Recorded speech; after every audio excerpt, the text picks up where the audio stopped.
The topics which we are going to cover in this chapter are introduction, right? What is solid? Second is types of solid. How many types of solid are there?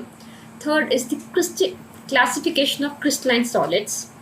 Fourth is crystal lattice and unit cell. Then we have number of atoms in a unit cell, close packed structures, packing efficiency. Then we have calculations involving unit cell dimensions. Then we have imperfections in solids, where we'll be studying about the Schottky effect and the Frenkel effect, electrical properties, and at the last we have magnetic properties, right? So the first today we are going to discuss about the introduction. That is, in the class 11th also, not just class 11th, from the very junior classes, you must be studying about matter. What is matter? Anything that has mass and has volumes is matter. Now matter has been divided into three categories, that is solid, liquid and gas. Solid, liquid and gas, very basic things, right? Now in class 11th you must have studied about gas, the properties of gases, right, and its nature, class 11th, and a little bit also about liquid, right? And in liquid you'll study about liquid in physics, surface tension, viscosity, and many more properties of liquids. So this is class 11th and physics. Yes. Now the very first chapter of chemistry of class 12th is about solid state. As the name suggests, solid state. So it means that we are going to study about solids in detail in this class. Now what are solids, right, and its properties? See, what are solid? Firstly we'll discuss about solid, then we'll move further. See, solid are those substances or that state of matter where the intermolecular force of attraction is very strong. The molecules are very strongly attached to each other. Suppose if I like this pen, right? Can you change the shape of this pen? Even if I apply some pressure from the top, or if I try to compress it, will it change its shape? No, because the force of attraction between the constituent particles is very strong, right? And the particles, they are closely packed, due to which the solid particles do not change their shape and they are incompressible in nature. So what is solid? Solid is that state of matter, a very basic definition, that state of matter in which the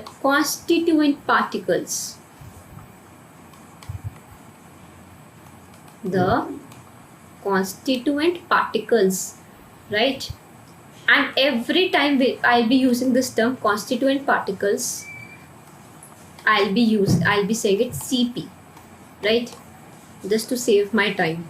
So that state of matter in which the constituent particles are bonded with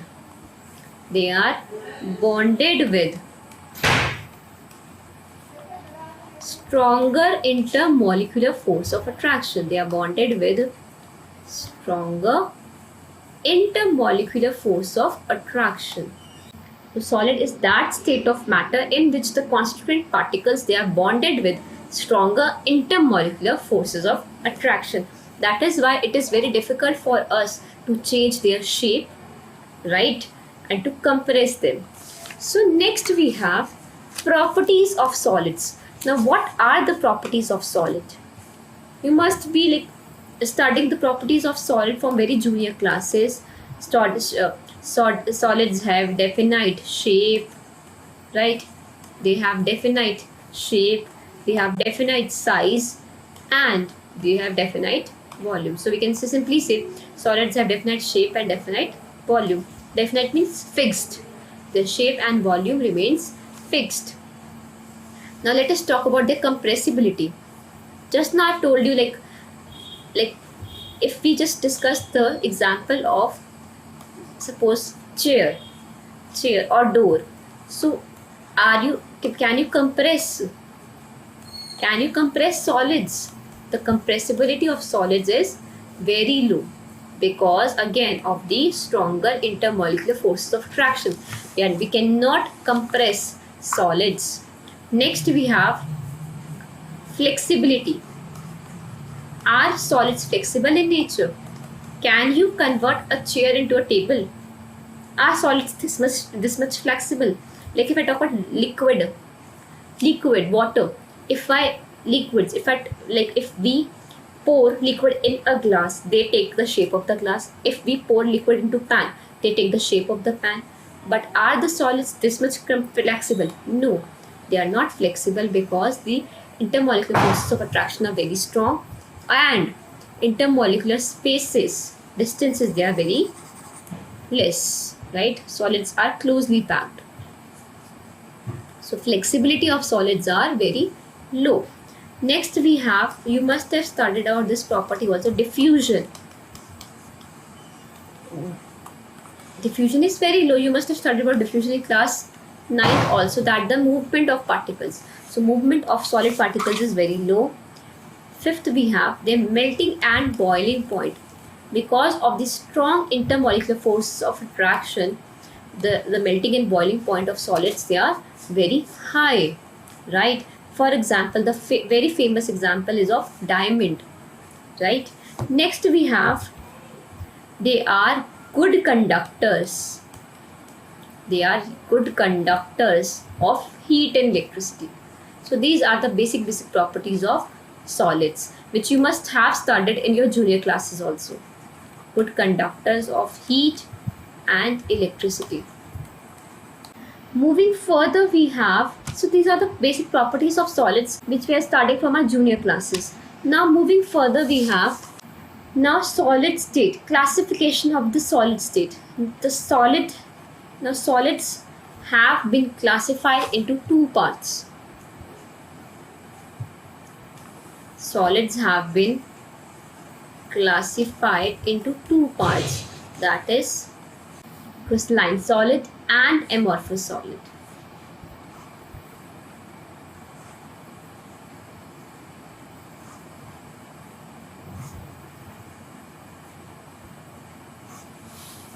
Number one is, the first type of classification is crystalline solids. Crystalline solids.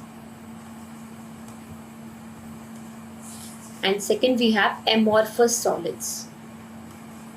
Second type of solids we have amorphous solids. Now before going deep into the type of solids, let me try to explain you with the help of an example. Like we have marble and chalk. We have two types of, I'm giving you two examples, marble and chalk. The both marble and chalk, they are the constituent particles of both marble and chalk. They are made up from one type of substance, that is calcium carbonate. Its formula is calcium, CaCO3. So calcium carbonate is responsible for making chalk and marble. But if we see the properties of these two types of solids, chalk, like if we have a chalk, we can easily break a chalk into pieces, right? So chalk particles, they are easily breakable. But if I talk about marble, the particles of marble, they are very strong, they are very tightly packed, that we cannot break marble easily, right? So based on the properties, we have divided our solid like calcium carbonate into two categories, crystalline solids and amorphous solid. For example, this chalk is an example of amorphous solid, and this marble is an example of crystalline solid. Now let us try to understand the properties and the differences between the two one by one. Like why why there is so much difference in the properties of these substances. Why we can easily simply break chalk into pieces, but it's very difficult for us to break marble. The first property of this is, we have crystalline solid. The first is, we have regular arrangement In case of crystalline solids, beta, we have first is regular arrangement of constituent particles for long range. We have regular arrangement of constituent particles for long range. But here, in case of amorphous solids, we have regular arrangement of constituent particles for short range. With the help of an example, suppose this is the arrangement in case of crystalline solids. Now suppose if between these two yellow balls, if I keep one green ball like this, if between this blue and green ball I keep a yellow ball, again between this blue and green I keep a yellow ball, here I'll keep green, yellow, yellow, green, I'll keep one yellow ball here, I'll keep one green ball here, I'll keep one green ball here, I'll keep one green ball here, and I'm keeping one yellow ball here, just between the two. Now I'm keeping one green ball here, just like the first layer. Right? Now if we see the packing in case of crystalline solids, it follows a long range order, like green, yellow, green, yellow, green, yellow, green, yellow, green, yellow, green. Then also we have yellow, but between these two, yellow, green, yellow, green, yellow, green, yellow, green. Then we have yellow, green, yellow, green, yellow, green. So basically they are following a long range order, right? Or you can say disciplined. This is called as a disciplined arrangement, right? This is called as a disciplined arrangement. But if we talk about the amorphous solids, what happens in case of, suppose we have yellow, suppose we have arrangement like this, yellow, green, yellow, green, yellow, green. But after some time we only see yellow color balls. So we can simply say that in case of amorphous solids, there is no regular arrangement of constituent particles for a shorter range order, right? This is also called as, suppose this is yellow, this is also yellow, this is also yellow, then again yellow, yellow, yellow, yellow, yellow.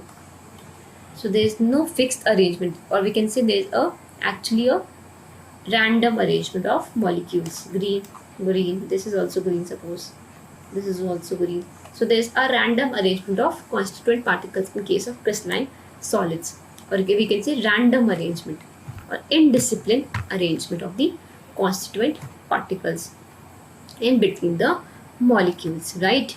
So we have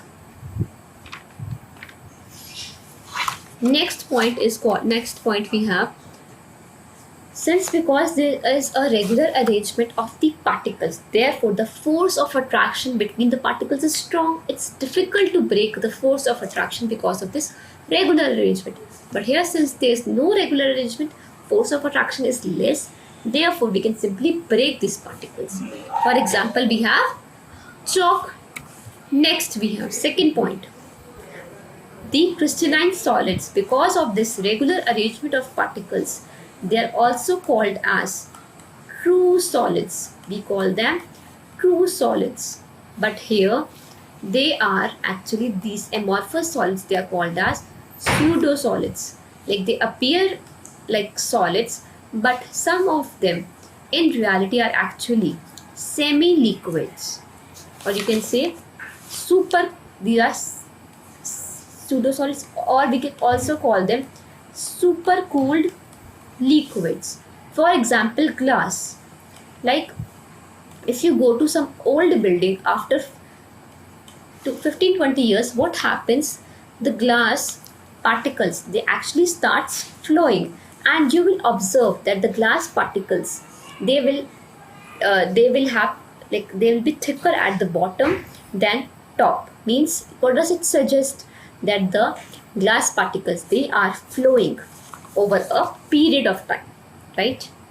So this is how we call them amorphous solids as pseudo-solids.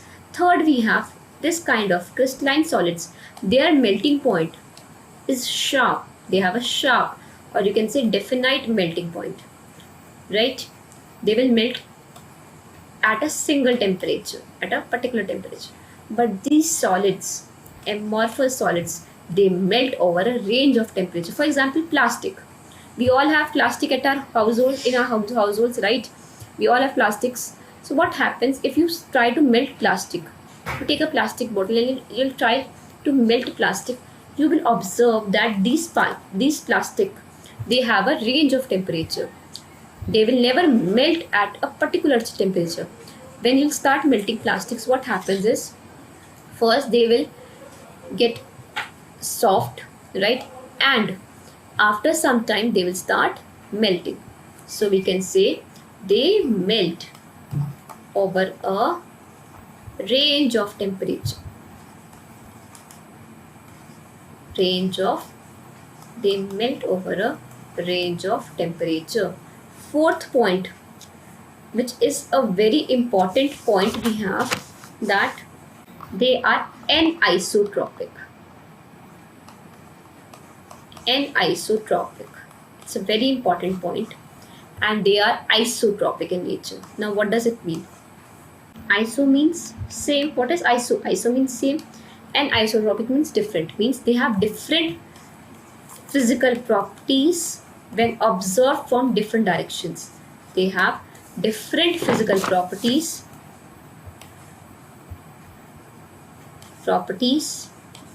when observed from different directions. Whereas iso means same. They will always have same physical properties when observed from different directions. For example, just look at this slide.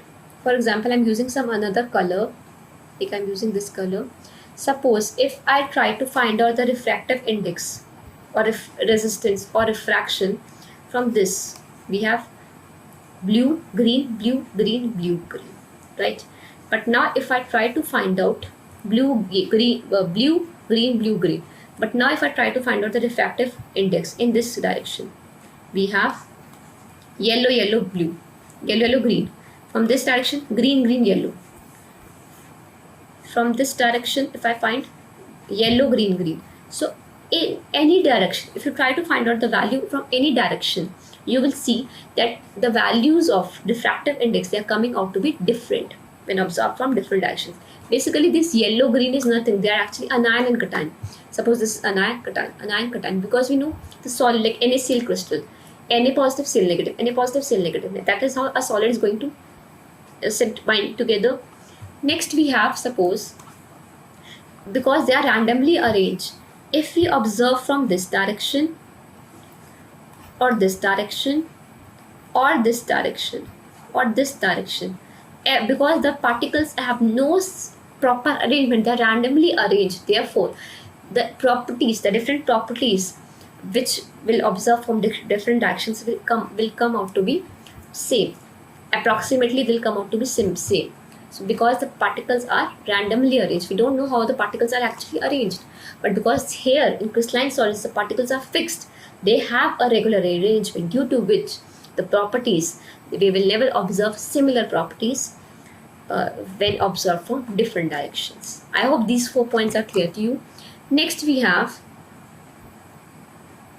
similarly like melting point, they have definite heat of fusion. They have definite heat of fusion. Means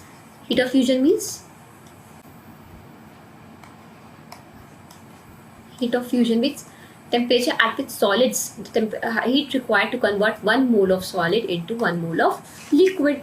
And here they have no definite, because we know that they melt over a range of temperature, so they have no definite enthalpy of fusion or heat of fusion, right? Next, last point we have, when we cut crystalline solids with a sharp edge tool, this, whenever we are cutting this with a sharp, suppose we cut this,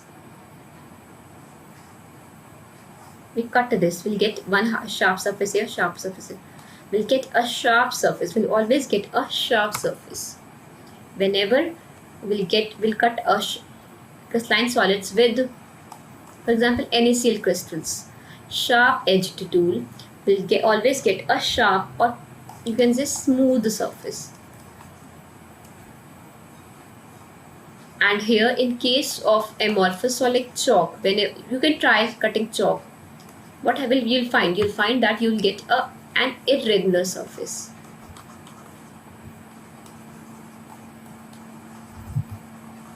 The examples, the very important point.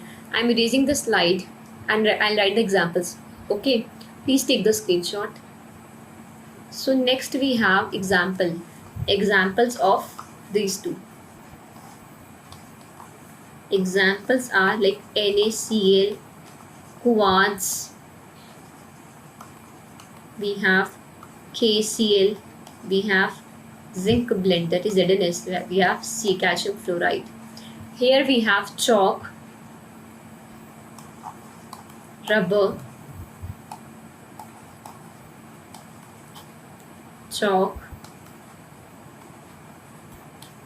glass, and plastic. These are the examples of crystalline and amorphous solids. There are many more examples. You can also find many more examples, right?